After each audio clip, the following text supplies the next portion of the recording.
you know what? Like when I think about Machiavelli, I think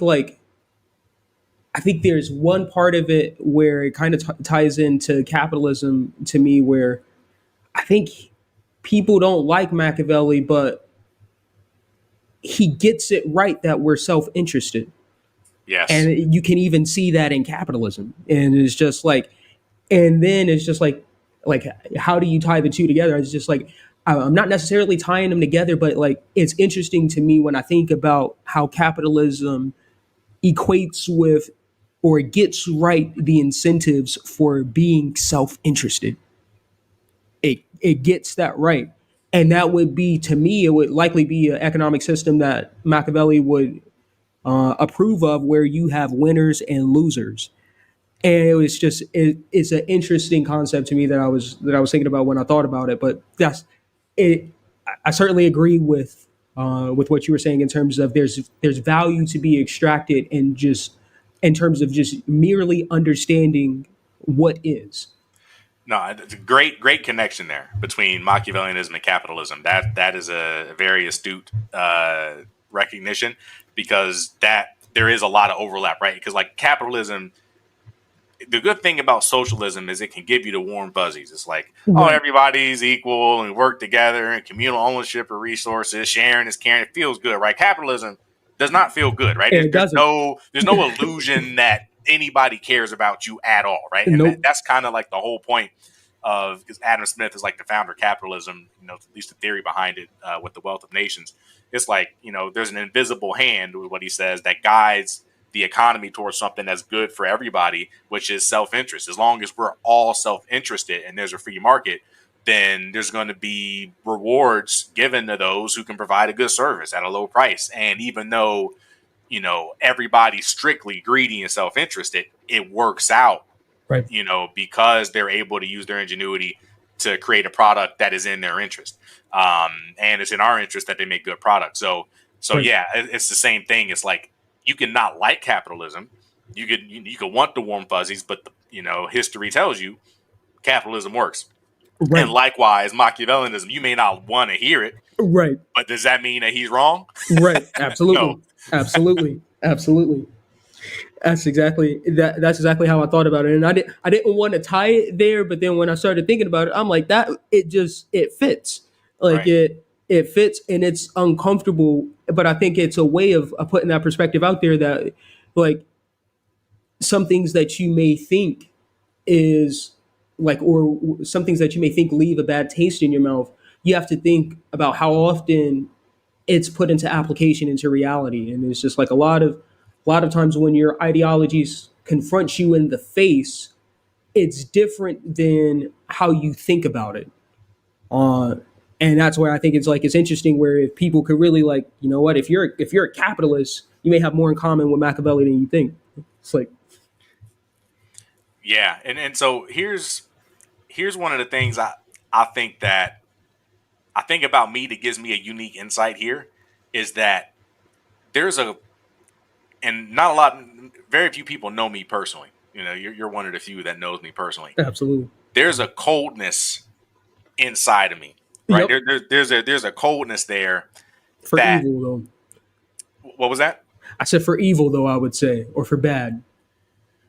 Oh yeah, coldness for bad people, yes. But just generally speaking, there's like a little bit. Like, I'm not a psychopath or anything, but there's a little bit of coldness that allows me to, like, I can see the evil villain side of problems, right? Like, a lot of people, like, they Right. stay in just like normal person land, Right. where, like, we have these norms and, like, you don't break the norms, and part of that maybe just be intellectual creativity, the fact that I'm willing to be like, hey, we always do it this way, but what if we did it a different way, right? That's kind of an entrepreneurial Mm. thing, or just a creative person thing. But like, being willing to just say, like Machiavelli, say, hey, those norms you got, forget them, right? Like, Yep.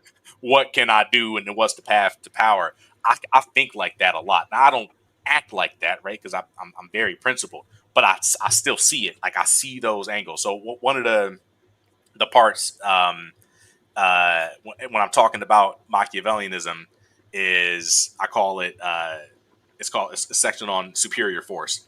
And I give an analogy. I say, okay, so imagine your CEO, the CEO of your company, is given some sort of speech, and you're in the building. Who's the boss? It's like the CEO's the boss, right? Like he's here, he has the power to fire everybody, promote people. He's more powerful than anybody except the board of directors. So he's the boss. But if you walk up to the CEO and you put a knife to his neck, Who now got the who's the most power? boss? Yep. Yeah, now who's the boss? You're the boss, right? Yep. You're the boss Absolutely. until you're met with the superior force. Absolutely. That's just how it, like, now most people don't think that way. They don't think like, oh, I could be the man for the next X minutes until the police get here or whatever, or some superior force. And this gets back to the this kind of goes to the military, right? Like, because at the end of the day, you could have whatever corporate hierarchy, you can have laws, you can have whatever you want to have. But if I got this knife to your neck, none of that matters, right? Yep. And That's why doing and business in Africa is bad. that's unfortunately that's why doing business in Africa is bad, because United States is not going to go to war to save your business. And if Absolutely. there's corruption in the government and they steal your land or your building or whatever, there's nothing you can do about that. So Nope. that's what I call basically, the whole point. One of the biggest points when me talking about Machiavellianism is the idea that civilization is a game, and the reality is that we're in a jungle, and that's why it's called Welcome to the Jungle, right? The real world, the true real world, is Machiavellian. If that's the truth, in the jungle, a threat in the jungle supersedes anything else, right? Like you could have whatever rules and laws and whatever agreements and culture you want to have. When force enters the picture, you're either strong enough to defeat it or you're not. Right. Right? It's that simple, right? So the realist reality is the Machiavellian reality. Absolutely. It is the realist reality. And the thing is, people don't think about that. Like we assume we're protected. We assume folks are civilized. We assume that we're not going to get invaded by, at least in the United States, we happen to be pretty strong, right? But if we were, say, Ukraine, right? And all of a Right. sudden, Putin comes in, it's like, well, whatever laws, whatever borders you thought you had, don't matter anymore, right? And Yep. now you're in a Machiavellian struggle, and it's just a matter of, are you strong enough to defend against the aggressor?